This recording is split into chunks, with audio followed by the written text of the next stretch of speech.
The stars outside the viewport of the Iron Wake looked the same as they always did. Cold. Quiet. Indifferent.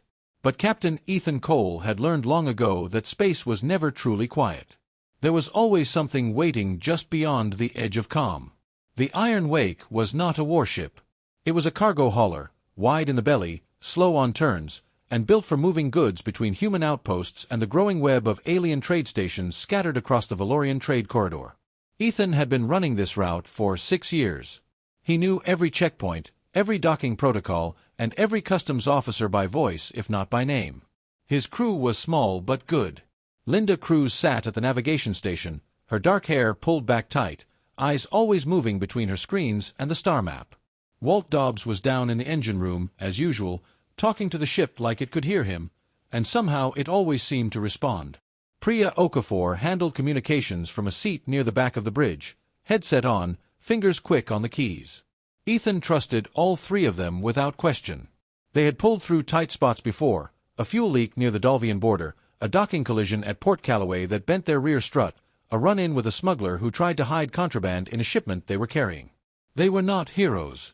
They were working people doing a hard job in a universe that did not always make things easy.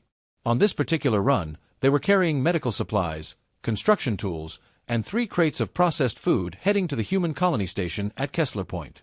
It was a routine trip. Ethan had done it 11 times before. The Valorian customs fleet appeared without warning. 3 ships. All of them sleek and silver, built with that sharp angular look that the Valorians were known for. They positioned themselves across the trade lane like a wall, and a hailing signal came through before Ethan could even open his mouth. Priya answered it. The face that appeared on screen was that of a Valorian official, tall, pale-skinned, with the long fingers and narrow jaw typical of their species. He wore a uniform decorated with insignia that Ethan did not recognize. His name, according to the auto-translation tag at the bottom of the screen, was Admiral Vreth. Vreth did not smile. Valorians rarely did. He spoke in the clipped, formal tone of someone who had been given authority and enjoyed it very much. The translation came through a half-second later in flat, mechanical English. He informed Captain Cole that the Iron Wake was subject to a new transit levy under updated customs regulations for the Valorian trade corridor. The fee was to be paid immediately. Failure to comply would result in the vessel being held for inspection, which could take up to 40 standard cycles. Ethan sat very still in his command chair. Linda turned to look at him. Walt's voice crackled over the internal comm, asking what was happening. Priya kept her face neutral, but her hand had stopped moving on the keyboard. The number Vreth gave them was not small. It was nearly 3 times what the Iron Wake made on a single run. Ethan asked for the legal reference that authorized the fee. Vreth gave him a code, long, dense, full of subclauses in Valorian commercial law, and told him it had been ratified 6 months ago. He said it applied to all vessels registered under governments classified in the 3rd-tier trade index, which, as of the last Galactic Council session, included humanity. 3rd tier.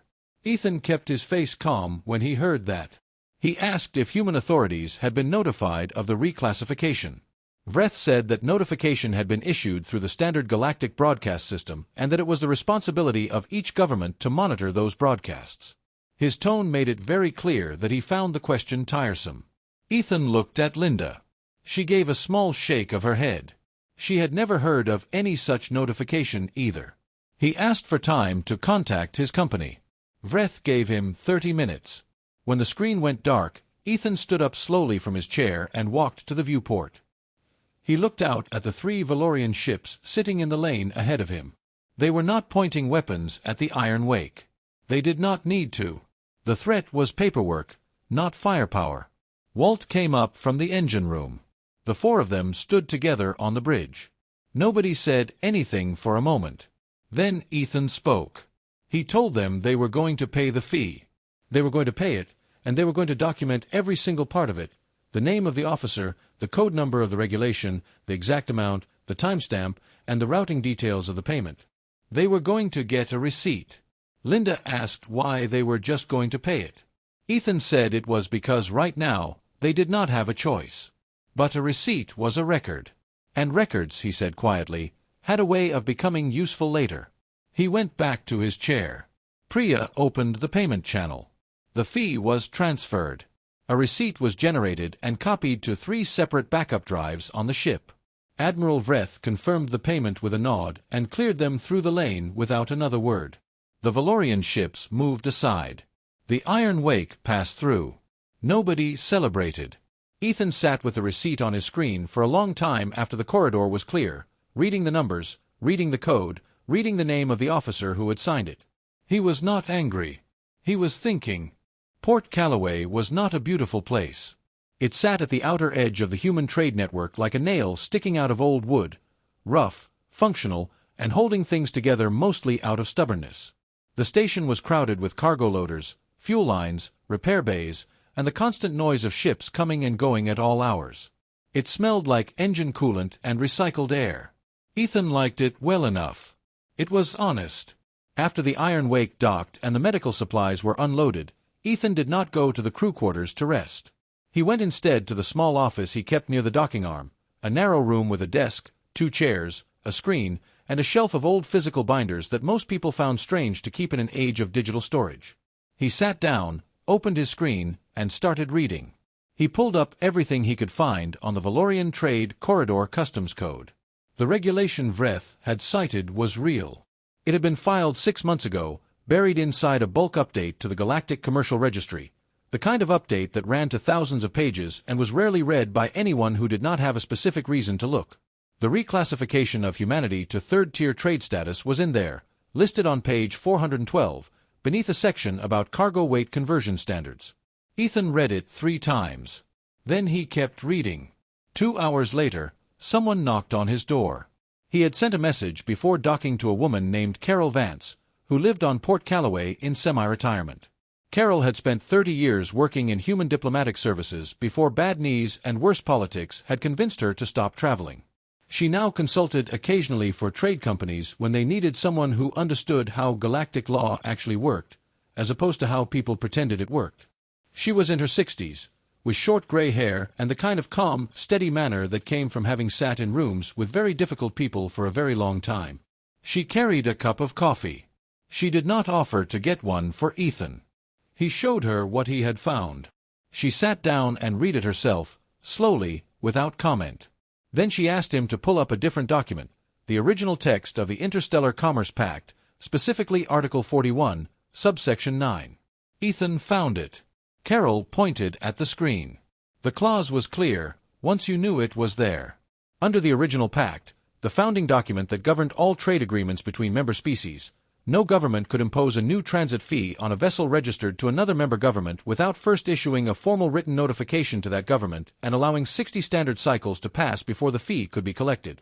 If the affected government chose to contest the fee during that window, collection had to be suspended until the matter was reviewed by the Galactic Council Trade Committee. Humanity had joined the pact 7 years ago. The notification requirement applied to all members equally. The Valorians had never sent a formal notification to the Human Interstellar Trade Bureau. They had published the reclassification in the bulk registry update, which was accessible but not equivalent to direct notification under the Pact's own rules. The two things were legally different, and the Valorians had either not known that, or had decided it did not matter. Carol sat back in her chair and looked at the ceiling for a moment. Then she told Ethan that if what they were reading was accurate, and she believed it was, then every transit fee collected from a human vessel over the past 6 months was collected without legal authority under the Commerce Pact. Every single one of them. Ethan asked her how much that was likely to add up to. She said she did not know, but she suggested he find out. He started making calls that evening. He had contacts across the trade network, other captains who ran similar routes, dock managers, a few freight dispatchers who heard everything and forgot nothing. He asked each of them a simple question. Had they been charged a Valorian transit levy in the past 6 months, and if so, did they have the documentation? The responses came back over the next 2 days. Captain Danny Farrow of the Cargo Runner Deep Line had been charged twice. Captain Grace Osei of the freighter Second Chance had been charged once, and had actually argued with the customs officer for an hour before paying. Captain Lou Baxter, who ran a smaller vessel called the Steady Haul, had been charged 4 times and had been threatening to quit the corridor entirely. There were others. When Ethan totaled the records, the number of human ships that had been taxed under the new levy ran to over 60 vessels. The combined amount collected was very large. Large enough that when he wrote it down on paper and looked at it, he sat quietly for a long moment before saying anything. He told Linda and Priya and Walt that evening over dinner in the crew mess. Walt let out a low whistle. Linda started asking questions immediately, organized, practical questions about legal jurisdiction and burden of proof.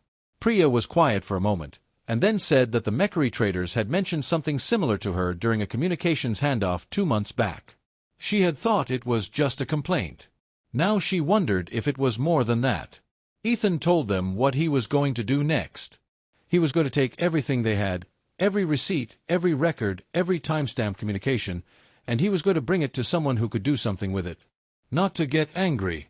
Not to make noise. To make a case. The receipt from Admiral Vreth was still saved on 3 backup drives. It was the first piece of evidence. It would not be the last. The Human Interstellar Trade Bureau had its regional office on a station called Harrow Point, 3 standard days of travel from Port Callaway. It was not the most impressive building Ethan Cole had ever walked into. The walls were pale gray, the floors were slightly scuffed, and the waiting area had chairs that were bolted down in rows like a medical clinic. A young clerk behind a desk looked up when Ethan came in, and he could tell from the look on her face that she did not expect whoever was walking through the door to have anything particularly interesting to say. He asked to see Deputy Director Nolan Reed. He was told that the Deputy Director was busy. Ethan sat down in one of the bolted chairs. Carol Vance sat beside him. She had her bag on her lap and a folder of printed documents resting on top of the bag. She said nothing. They waited. After about 40 minutes, Nolan Reed came out himself, not because he had agreed to the meeting, but because his assistant had passed along the subject of the visit and he was curious enough to look. He was a trim man in his late 40s with close-cut hair going gray at the temples.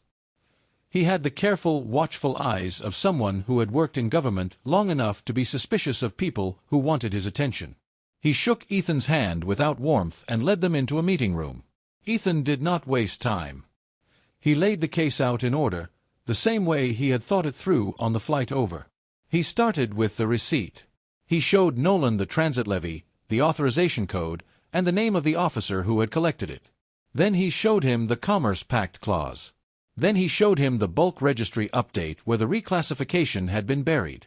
Then he showed him the 60-plus receipts from other human captains, collected and organized by Linda during the 2 days before they left Port Callaway. Nolan listened. He did not interrupt. When Ethan finished, Nolan sat back and looked at the table for a moment. Then he said that this was a serious claim, and that making it publicly would create friction with the Valorians, who had 3 allies on the Galactic Council Trade Committee and were generally considered a stable mid-tier partner in the corridor. He said that the human government was still relatively new to galactic politics and could not afford to make enemies unnecessarily. Carol spoke then, for the first time since they had sat down. She said that what Nolan was describing was a reason to be careful about how the claim was made, not a reason to avoid making it. She said that under Article 74 of the Commerce Pact, a formal restitution claim filed before the next council session would trigger a mandatory review. The Valorians would not have the option to ignore it. The question was not whether humanity had the right to file. It was whether the Bureau had the will to do so. Nolan looked at Carol for a moment. He had clearly heard of her, even if he had not met her before. He asked what the proposed approach was. Ethan explained it calmly. The restitution claim would be filed quietly, with full documentation, before the next council session, which was 11 weeks away.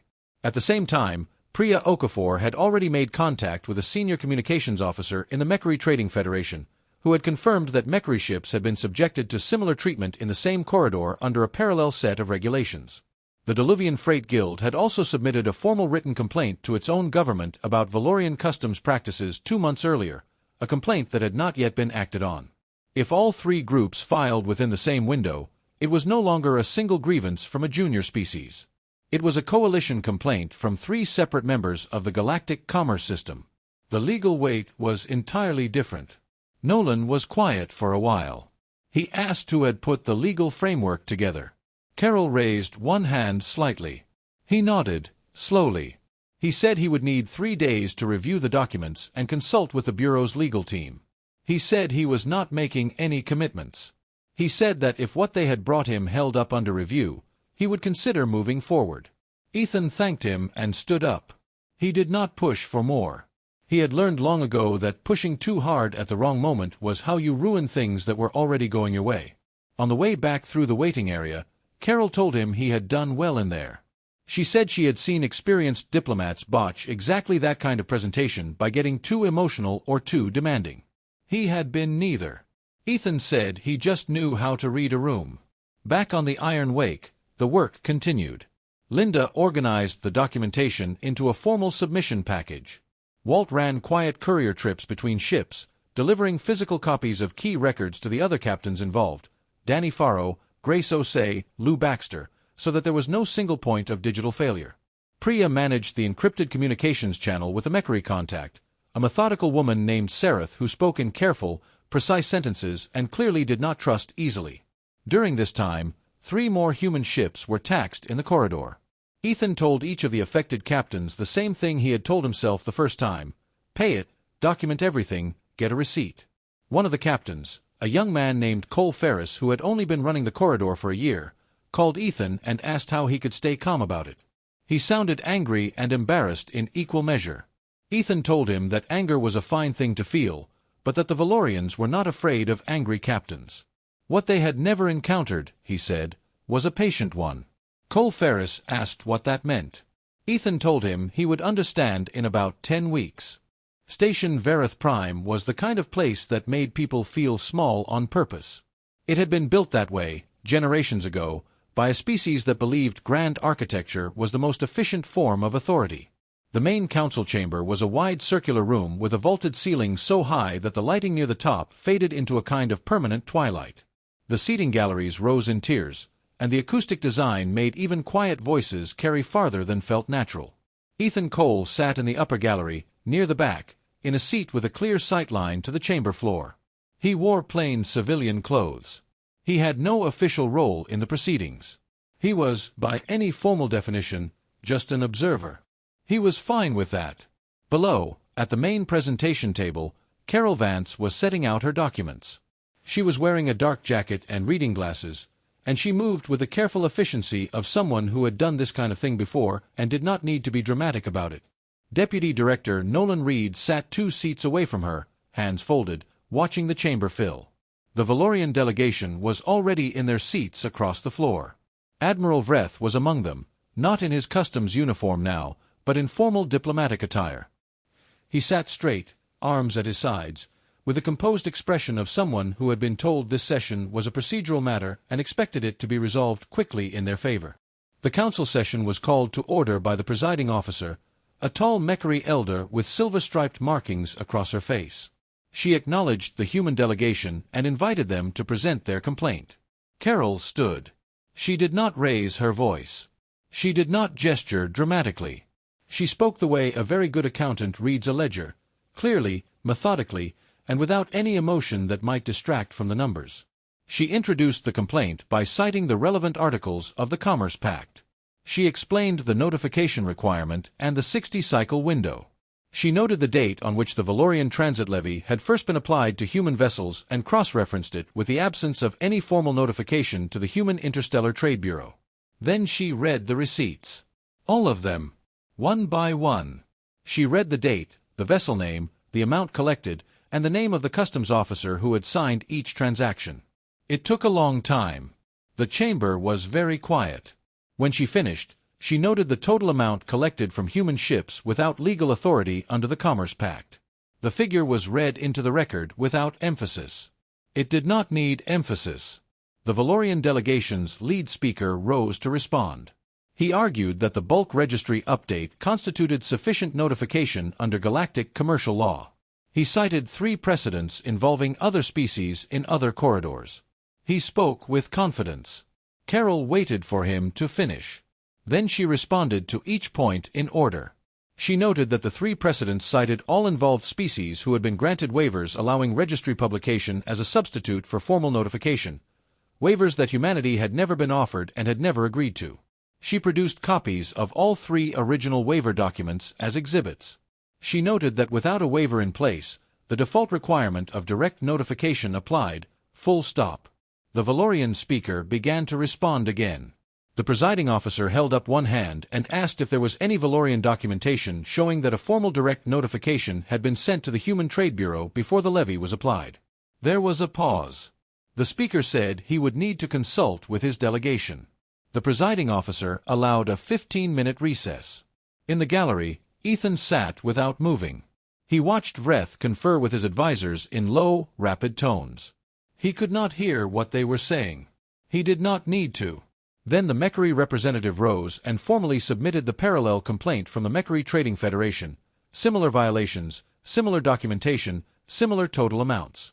The Diluvian Freight Guild's written statement was entered into the record by the presiding officer's clerk without ceremony. When the session resumed, the Valorian delegation had no documentation to produce.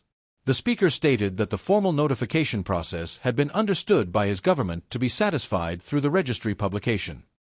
He said it in the tone of someone who knew the argument was not going to hold but had to say something. The council vote was not close. The ruling came back within the hour.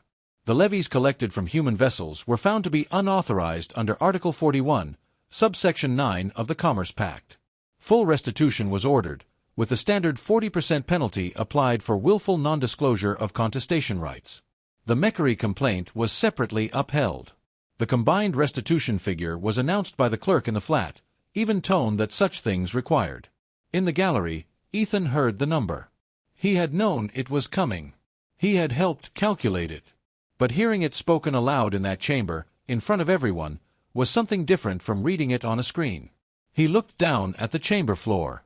Vreth had turned in his seat. Whether by instinct or chance, he was looking up at the gallery. His expression was hard to read at that distance. Ethan did not smile. He did not lean forward or make any gesture. He simply looked back, steady and unhurried, the way you look at something when you have been waiting for it for a long time and it has finally arrived. After a moment, Vreth turned away. Carol was already packing up her documents. The Iron Wake left Verith Prime 3 days after the council session ended. The cargo bay was empty on the way out. They had not been there for trade, but the ship felt heavier somehow. Not in a bad way. More like something dense and solid had settled into it. Ethan sat in his command chair for most of the first day of travel and did not say much. The crew understood and left him to it. By the second day, the news had spread through the human trade network. Ethan's comm unit had more messages in it than he could read in a single sitting.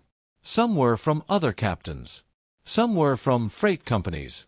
A few were from journalists who had picked up the story from the Galactic Council's public record feed. He answered none of them that day. He asked Priya to send a short standard acknowledgement to anything that came in from official sources and to let everything else wait. The first significant message he did read was from Deputy Director Nolan Reed. It was professionally worded, as everything Nolan sent tended to be, but underneath the formal language was something close to respect. He said the Bureau was satisfied with the outcome and that the documentation work had been exceptional. He said that the legal memo Carol Vance had written in support of the complaint was being circulated within the Bureau's legal department and would likely be incorporated into standard training materials. The second message was from Seraph, the Mechari communications officer Priya had been working with. It was brief. She said that the Mechari Trading Council had formally noted the cooperation of the human crew and that Priya Okafor had been personally recommended for a liaison position working between the two species freight networks. She said the offer was open-ended and carried no pressure. Priya read the message 3 times before she said anything. Then she looked at Ethan and told him she wanted to think about it. He told her to take all the time she needed and that whatever she decided, she would still have a seat on the Iron Wake. Walt, meanwhile, had been quietly doing something with the ship's sensor array for the past week and a half. He finally told the crew what it was when they were 2 days out from Port Callaway. The restitution payout, the Iron Wake's portion of the recovered fees, plus the penalty addition, was enough to fund a significant upgrade. He had already ordered the parts. He had a list. He was visibly pleased with himself in the restrained way that Walt Dobbs was ever pleased with anything. Linda did not leave the bridge much during the return trip. She was working on something of her own, a detailed legal summary of the case, organized not as a personal record but as a usable reference document for other captains who might find themselves in a similar situation. She was not a lawyer and said so plainly at the top of the document. But she had a precise mind and a gift for making complicated things clear, and by the time they docked at Port Callaway, the document was 30 pages long and well organized. It would end up being more useful than she expected. Back at Port Callaway, Ethan was called to a meeting with the heads of the Human Interstellar Commerce Council, a group that did not often request meetings with working cargo captains. He went alone. The meeting was in a clean, well-lit conference room that felt very different from Nolan Reed's scuffed office. The people around the table were senior and careful in the way senior people tend to be. They told him that the Iron Wake was being formally designated as the first registered legal precedent vessel in human trade history. It was a bureaucratic distinction. It carried no weapons upgrade, no fuel subsidy, no rank. But it meant that every ship that now traveled the routes the Iron Wake had traveled was operating under a reinforced set of recognized rights, documented and cited in the Galactic Commercial Record. One of the council members asked Ethan what he thought the most important part of the whole process had been. He thought about it honestly before answering. He said it was the receipt from Admiral Vreth. Not because of what it proved on its own, but because it was the first moment he had understood that the Valorians were not making rules, they were breaking them. And once you knew that, the path forward was clear. You did not fight back with anger. You fought back with proof. The council member wrote that down. Within 48 hours of the council ruling being published, 3 other species filed their own restitution claims against the Valorian customs operation. 2 of them were species that had been quietly paying the same kind of levy for even longer than humanity had. The third was a smaller trading group that had not even realized, until they read the human case summary, that they had the right to contest. The Valorian customs operation collapsed within 2 weeks. Vreth was removed from his post. The Galactic Trade Committee announced that a new clause would be added to the Commerce Pact, a requirement that all species provide direct written notification to affected governments before collecting any new transit fees, and that confirmation of receipt be logged in the Central Registry. The clause was given a formal reference number in the Pact's indexing system. In the corridors of Verith Prime and in the records of 3 different trade federations, it was referred to by its technical designation. But among human captains and freight dispatchers, it was called something simpler. They called it the coal provision. Ethan did not find out about that name for several months. When he did not say much about it. He was back on a run through the Valorian corridor by then, cargo bay full, heading for Kessler Point on a clear lane. 3 weeks after the council session, a Valorian customs ship hailed the Iron Wake as it entered the corridor checkpoint. There was a pause after the hail, longer than usual, long enough to be noticeable. Then the customs ship opened the lane without requesting documentation, without mention of any levy, without a word beyond the standard clearance signal. Ethan told Linda to log the timestamp. She logged it without comment, the way she logged everything, precisely and without ceremony.